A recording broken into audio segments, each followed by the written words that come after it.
Students, last lecture में हमने देखा था कि ट्रिग्नोमेट्रिक हम देख रहे थे और उसका हमने जो प्रिंसिपल सॉल्यूशन है वो देखा था।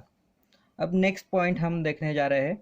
Next point that will be the general solution of the trigonometric equation. Okay, उसकी डेफिनेशन क्या करते हैं देखो। द सॉल्यूशन, देखिए, the solution of a trigonometric equation which are generalized by using its periodicity are known as the general solution। क्या है, देखिए कि जो प्रिंसिपल सॉल्यूशन वाले हमने क्वेश्चन वाले सॉल्व किए थे, हमने क्वेश्चन प्रिंसिपल सॉल्यूशन वाले, उसी तरह से यहाँ पे क्या है कि जो सॉल्यूशन हमें मिलेगा ट्रिग्नोमेट्रिक इक्वेशन का, वो क्या है कि उसकी पीरियोडिसिटी के हिसाब से जनरलाइज किया हुआ है। देखिए कैसा होता है कि फॉर एग्जांपल, हमें एक एग्जांपल हम कंसिडर कर लेते हैं।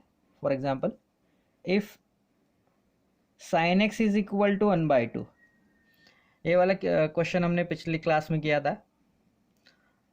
अब देखिए इसका सोल्यूशन क्या आता है कि हमने प्रिंसिपल सोल्यूशन में निकाल लेते हैं कि x इज इक्वल टू π/6, एक निकाला था और दूसरा 5π/6।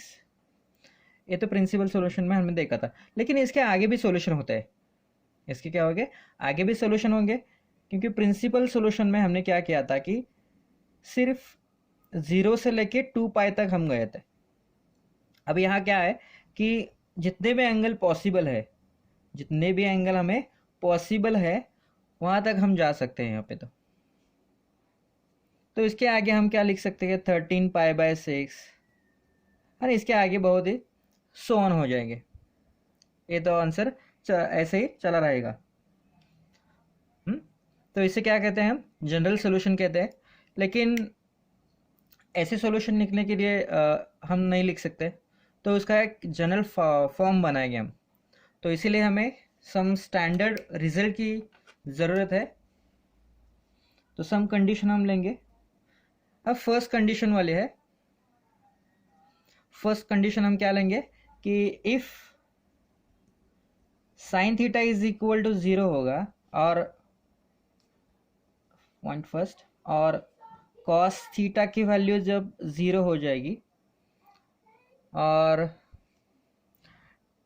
थर्ड वन टैन थीटा की वैल्यू जब 0 दे रखी होगी, तो इस 3 केसेस में थीटा क्या होना चाहिए, यानी इन 3 केसेस में हमें सॉल्यूशन निकालना है कि if sin theta is equal to 0, then what is the theta?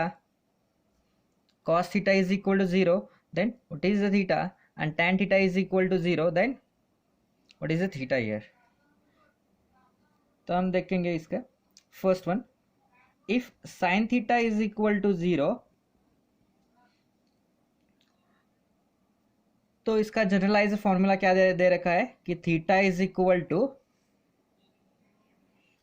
n π आ जाएगा। जब साइन थीटा 0 होगा तो थीटा की वैल्यू क्या आनी चाहिए, n π रहेगी। ये इसका जनरल सॉल्यूशन है। ये भी कैसे आ गए है, इसकी पीरियोडिसिटी देखकर हमें मालूम है, वी नो साइन 0 की वैल्यू 0 होती है और साइन π की वैल्यू 0 होती है। ये दो बन गए प्रिंसिपल सॉल्यूशन बन गए। इसी हिसाब से जब हम अलाइड एंगल फॉर्मूला जब हम इस पर अप्लाई कर देते हैं, तो हम कैसे मिल सकता है हमें कि साइन थीटा 0 होता है, साइन 2π इसकी भी वैल्यू 0 होती है। क्यों, क्या होगा ये 0 यहाँ से स्टार्ट होगा एंगल, और यहाँ के फिर से यही आ जाएगा 2π पर, फिर से यहाँ पे 4π पे यही आ जाएगा। ओके, तो ऐसे करके साइन 4π, साइन 6π, ऐसे करके कंटिन्यूस रह जाएगा। ये तो लास्ट तक कहा जाएगा है sign 2nπ is equal to 0। और हम इससे भी देखेंगे कि जब ऑड मल्टीपल होंगे पाई की ऑड मल्टीपल्स होंगे तो साइन पाई की वैल्यू 0 है, ये तो हमें मालूम है।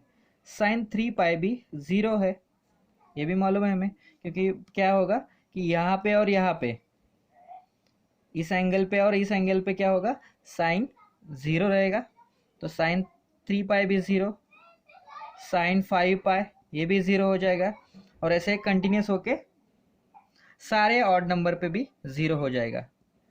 तो ऑड नंबर हम कैसे लिख सकते हैं, 2n+1 pi is equal to 0। Okay, तो इन दोनों का जब कॉम्बिनेशन हम बना देते हैं, इन दोनों का जो कॉम्बिनेशन हम बनाएंगे तो थीटा देखो क्या हो जाएगा। थीटा हम पॉसिबल वैल्यूज क्या क्या लिए, देखिए 0 ले रखा है, इसके बाद पाई आ जाता है यहाँ पे, उसके बाद 2 पाई लिया है, इसके बाद 3 पाई भी आया है, इसके बाद 4 पाई, इसके बाद 5 पाई, और एक कंटिन्यूस रह जाएगा। ये वाला क्या पार्ट कंटिन्यूस है। ऐसे भी नेगेटिव एंगल भी हो गए, जब साइन माइनस पाई आ जाएगा, यानी नेगेटिव एंगल में भी क्या होगा, ऐसा ही पॉसिबल होगा। इसलिए हम इसे क्या कह सकते हैं, प्लस और माइनस, यहाँ पे प्लस और माइनस, यहाँ पे प्लस और माइनस, यहाँ पे प्लस और माइनस, यहाँ पे भी प्लस और माइनस, और एक कंटिन्यूस प्लस एंड माइनस दोनों वैल्यू पे 0 आ जाएगा। ठीक है, therefore sin theta is equal to 0, that implies, यानी क्या है, सारे इंटीजर वैल्यूज आ जाएंगे। 0 इंटीजर है, यहाँ पे क्या आ जाएगा, पाई का कोएफिशिएंट प्लस और -1 है, यहाँ पे पाई का कोएफिशिएंट +2 और -2 है, यहाँ पे +3 और -3 है, यानी सारे इंटीजर आ जाएंगे। तो इंटीजर हम कैसे लिख सकते हैं, तो थीटा जनरलाइज करके हम क्या लिख सकते हैं, n पाई, या n belongs to integer, this is the integer value. ठीक है, आया समझ में। तो इसी हिसाब से हमें सेकंड सोल्यूशन बनाना है कि cos theta is equal to 0 होगा, तो इसका भी सोल्यूशन क्या दे रखा है कि theta is equal to 2n+1 पाई/2। ये क्यों आ जाता है, हमें मालूम है कि cos पाई/2 की वैल्यू 0 आती है, और ऐसे आगे चल के हमें क्या मिलेगा, cos 3 पाई/2 की वैल्यू 0 मिल जाती है, यानी कि odd multiple of pi, odd multiple of pi आ जाएंगे, तब क्या होगा, cos 0 हो जाएगा। इसीलिए हम क्या करेंगे कि ये जो पाई/2 है, इसका कोएफिशिएंट क्या लेंगे, ऑड मल्टीपल है। 2n+1 क्या दिखाता है हमें, ऑड है। ओके, तो इसका सॉल्यूशन यही बन जाएगा। ठीक है, आगे देखिए, लास्ट वन रह गया हमारा,